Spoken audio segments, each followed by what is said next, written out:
আগামী নির্বাচনে প্রধানমন্ত্রী প্রার্থীদের শিক্ষা দীক্ষা আসলে কতটুকু, অর্থাৎ আগামীতে যারা দেশের হাল ধরতে যাচ্ছেন তাদের শিক্ষাগত যোগ্যতা কেমন? দেশ যারা চালাবেন সেই প্রধানমন্ত্রী বা সরকার প্রধানদের শিক্ষা নিয়ে আমাদের মাথা ব্যথা খুব একটা দেখা যায় না, কিন্তু দিন শেষে দেশটা যেহেতু তারাই গড়বেন তাই তাদের পড়াশোনার ব্যাকগ্রাউন্ড জানাটা বেশ জরুরি। চলুন জেনে নেই আগামী নির্বাচনে সম্ভাব্য প্রধানমন্ত্রী প্রার্থীদের শিক্ষাগত যোগ্যতার আমলনামা। শুরুতেই যার কথা বলবো তিনি দেশের অন্যতম বড় রাজনৈতিক দল বিএনপির কাণ্ডারি, নাম তারেক রহমান। কেউ তাকে প্রচণ্ড পছন্দ করেন, কেউ বা সমালোচনা। কিন্তু তার স্কুল কলেজের দিনগুলো কেমন ছিল? খাতা কলমে তার শিক্ষাগত যোগ্যতা হচ্ছে তিনি ইন্টার পাস। তারেক রহমানের শিক্ষাজীবন মূলত শুরু হয় BAF শাহিন কলেজ থেকে। এরপর তিনি পড়াশোনা করেছেন সেন্ট জোসেফ উচ্চ মাধ্যমিক বিদ্যালয়ে। সেখান থেকে তিনি চলে যান ঢাকা রেসিডেন্সিয়াল মডেল কলেজে। রেসিডেন্সিয়াল মডেল কলেজ থেকে মাধ্যমিক বা SSC পাশ করার পর তিনি ভর্তি হন আদমজী ক্যান্টনমেন্ট কলেজে। এখান থেকেই তিনি উচ্চ মাধ্যমিক বা HSC পাশ করেন। এরপর আসে বিশ্ববিদ্যালয় পর্ব। 1984 সাল নাগাদ তিনি ভর্তি হন দেশের সর্বোচ্চ বিদ্যাপীঠ ঢাকা বিশ্ববিদ্যালয়ে।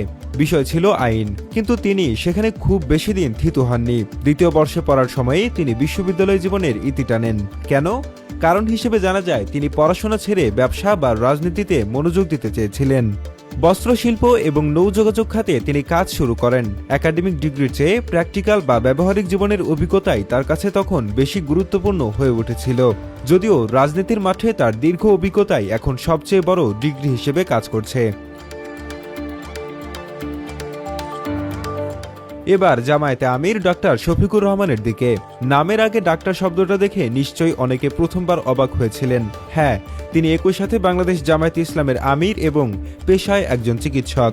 শফিকুর রহমানের শিক্ষাজীবন শুরু হয় গ্রামের স্কুল থেকে।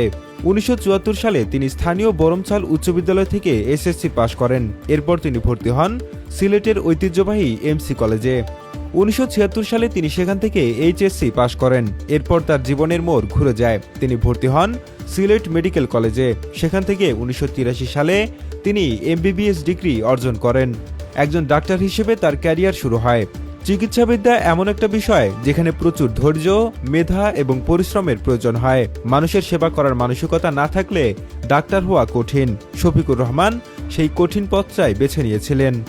রাজনীতিতে আসার আগেও তিনি একজন পুরোদস্তুর ছাত্রনেতা ছিলেন। জাসদ ছাত্রলীগ দিয়ে তার রাজনীতির হাতেখড়ি হলেও পরে তিনি ইসলামী ছাত্র শিবিরে যোগ দেন এবং সিলেট মেডিকেল কলেজের সভাপতি হিসেবে দায়িত্ব পালন করেন। ডাক্তার হওয়ার পর তিনি রাজনীতির পাশাপাশি চিকিৎসা সেবা এবং ব্যবসায় যুক্ত হন।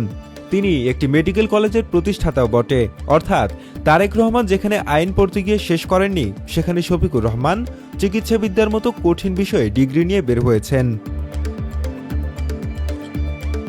এবার আসি আমাদের তালিকার সবচেয়ে কনিষ্ঠ প্রার্থীর দিকে। তিনি হলেন নাহিদ ইসলাম, জুলাই গণঅভ্যুত্থানের অন্যতম নায়ক, অন্তর্বর্তীকালীন সরকারের সাবেক উপদেষ্টা এবং বর্তমানে এনসিপির আহ্বায়ক।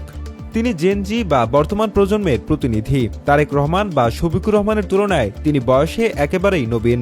তবে নাহিদ ইসলামের পড়াশোনার গ্রাফটা কিন্তু বেশ চমৎকার। 2014 সালে তিনি ঢাকা দক্ষিণ বনশ্রী মডেল হাই স্কুল থেকে SSC পাশ করেন। এরপর ভর্তি হন সরকারি বিজ্ঞান কলেজে। 2016 সালে সেখান থেকেই SSC পাশ করে ভর্তি হন স্বপ্নের ঢাকা বিশ্ববিদ্যালয়ে। নাহিদের সাবজেক্ট ছিল সমাজবিজ্ঞান বা সোশিওলজি। এই বিষয়টা কিন্তু রাজনীতির জন্য বা সমাজ পরিবর্তনের জন্য একদম পারফেক্ট। সমাজ কিভাবে চলে, মানুষের আচরণ কেমন, রাষ্ট্র ও সমাজের সম্পর্ক কি, এসবই সমাজবিজ্ঞানের আলোচ্য বিষয়। নাহিদ ইসলাম 2022 সালে অনার্স শেষ করেন এবং বর্তমানে তিনি একই বিভাগে মাস্টার্সে অধ্যয়নরত।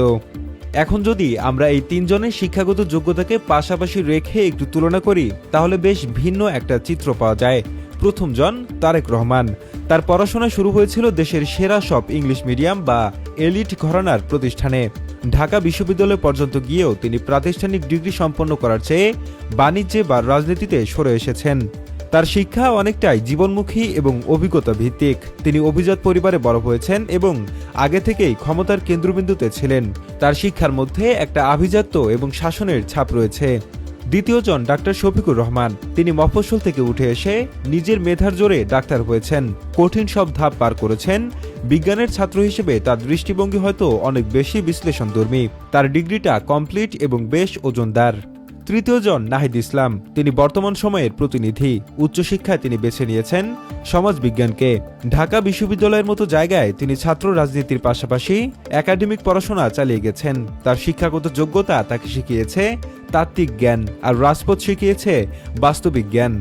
তার এখনও পড়াশোনা চলছে, অর্থাৎ তিনি শিখছেন এবং শেখার মধ্যেই আছেন। এই তিনজনের ব্যাকগ্রাউন্ড তিন রকমের। একজন ব্যবসার জগৎ থেকে আসা, একজন চিকিৎসা জগৎ থেকে আসা, আরেকজন সমাজবিজ্ঞানের ছাত্র। দেশ গড়তে গেলে এই তিন ধরনের যোগ্যতাই কিন্তু কাজে লাগে। ব্যবসার জ্ঞান থাকলে অর্থনীতি ভালো বোঝা যায়, চিকিৎসার জ্ঞান থাকলে মানুষের ভোগান্তি বুঝতে অসুবিধা হওয়ার কথা নয়, আর সমাজবিজ্ঞানের জ্ঞান থাকলে সমাজের নারী নক্ষত্র বোঝাটা হয়তো কঠিন হবে না। তবে একটা কথা আমাদের মনে রাখতে হবে, কেবল বড় বড় ডিগ্রি থাকলেই যে কেউ ভালো দেশ চালাতে পারবে এমন কোনো গ্যারান্টি নেই। আবার ডিগ্রি নেই বলে কেউ পারবে না, সেটাও ভুল। কিন্তু শিক্ষাগত যোগ্যতা মানুষের চিন্তার জগৎকে প্রসারিত করে। একজন শিক্ষিত মানুষ যখন ক্ষমতায় যান তখন তার সিদ্ধান্তের মধ্যে একটা মার্জিত ভাব আর দূরদর্শিতা আশা করা যায়। তারেক রহমান বড় হয়েছেন ঢাকার অভিজাত এলাকায়, শফিকুর রহমান বড় হয়েছেন সিলেটে এবং কঠিন পড়াশোনার মধ্য দিয়ে, আর নাহিদ ইসলাম বড় হয়েছেন ঢাকার মধ্যবিত্ত আবহে এবং ঢাকা বিশ্ববিদ্যালয়ের প্রতিবাদী ক্যাম্পাসে। এই পরিবেশগুলোই তাদের ব্যক্তিত্ব গড়ে দিয়েছে। নির্বাচনের আগে আমরা যখন ভোট দেব তখন প্রার্থীর মার্কা বা দলের পাশাপাশি তাদের এই শিক্ষাগত যোগ্যতাগুলো মাথায় রাখা উচিত। কারণ একজন প্রধানমন্ত্রী যখন আন্তর্জাতিক মঞ্চে কথা বলেন তখন তার শিক্ষা, তার বাচনভঙ্গি এবং তার জ্ঞানের গভীরতা দেশের ভাবমূর্তি উজ্জ্বল করে। আমরা অনেক সময় ভাবি রাজনীতি করতে গেলে পড়াশোনার কি দরকার, কিন্তু দেখুন আজকের দিনে যারা রাজনীতিতে লিড দিচ্ছেন তাদের প্রোফাইল কিন্তু বেশ ভারী। কেউ ডাক্তার, কেউ ব্যারিস্টার হওয়ার পথে ছিলেন, কেউ বা বিশ্ববিদ্যালয়ের তুখোড় ছাত্র। দিন বদলেছে, এখন আর শুধু গায়ের জোরের রাজনীতি হয় না, মগজ বা ব্রেইন লাগে। আর সেই মগজ শান দেওয়ার জায়গা হলো শিক্ষা প্রতিষ্ঠান। এই তিনজনের বাইরেও এমন একজন মানুষের কথা না বললেই নয়। তিনি বর্তমানে দেশের অভিভাবক হিসেবে দায়িত্ব পালন করছেন। তিনি ডক্টর মোহাম্মদ ইউনূস। তাকে আমরা সবাই নোবেলজয়ী হিসেবে চিনি, কিন্তু তার ছাত্র জীবনটা কেমন ছিল জানেন? শুনলে চমকে যাবেন। তার শিক্ষা জীবন শুরু হয় চট্টগ্রামের ঐতিহ্যবাহী চট্টগ্রাম কলেজিয়েট স্কুলে। স্কুলের গণ্ডি পার করে ভর্তি হন চট্টগ্রাম কলেজে। এরপর তিনি ঢাকায় আসেন এবং ভর্তি হন ঢাকা বিশ্ববিদ্যালয়ের অর্থনীতি বা ইকোনমিক্স বিভাগে। সেই অর্থনীতির ছাত্র হিসেবেই তিনি বিএ এবং এমএ ডিগ্রি অর্জন করেন, কিন্তু তার পড়াশোনার ক্ষুধা এখানেই মেটেনি। তিনি উচ্চশিক্ষার জন্য পাড়ি জমান সুদূর আমেরিকায়। যুক্তরাষ্ট্রের ভ্যান্ডারবিল্ট বিশ্ববিদ্যালয়ে তিনি অর্থনীতিতে পিএইচডি ডিগ্রি অর্জন করেন, আর এই সুযোগটা তিনি পেয়েছিলেন ফুডব্রাইট স্কলারশিপের মাধ্যমে, যা বিশ্বের অন্যতম সম্মানজনক বৃত্তি। অর্থাৎ শিক্ষাগত যোগ্যতার দিক থেকে বিচার করলে তিনি সত্যিকার অর্থেই একজন হেভিওয়েট। রাজনীতিতে তিনি নতুন হতে পারেন, কিন্তু তার একাডেমিক ক্যারিয়ার এবং শিক্ষকতার অভিজ্ঞতা তাকে এক অন্য উচ্চতায় নিয়ে গেছে। তার এই অর্থনীতির জ্ঞান এবং গবেষণায় তাকে গ্রামীণ ব্যাংক প্রতিষ্ঠা করতে এবং শেষমেশ নোবেল পুরস্কার জয়ে সাহায্য করেছে। কে জানে, হয়তো আগামী দিনে প্রধানমন্ত্রী যিনি হবেন তার শিক্ষাগত যোগ্যতায় তাকে কঠিন সব সিদ্ধান্ত নিতে সাহায্য করবে। দেশ গড়ার কারিগর হিসেবে তার এই সনদপত্রগুলো কতটা কাজে লাগে সেটাই এখন দেখার বিষয়। তবে এটা ঠিক, শিক্ষিত নেতৃত্ব মানেই আলোকিত পথের সন্ধান। আমরা আশা করব যেই আসুক তার অর্জিত শিক্ষা যেন দেশের মানুষের কল্যাণে কাজে লাগে। কারণ দিন শেষে সার্টিফিকেটের চেয়ে বড় হলো কাজ, আর কাজের মাধ্যমেই আসল যোগ্যতা প্রমাণিত হয়।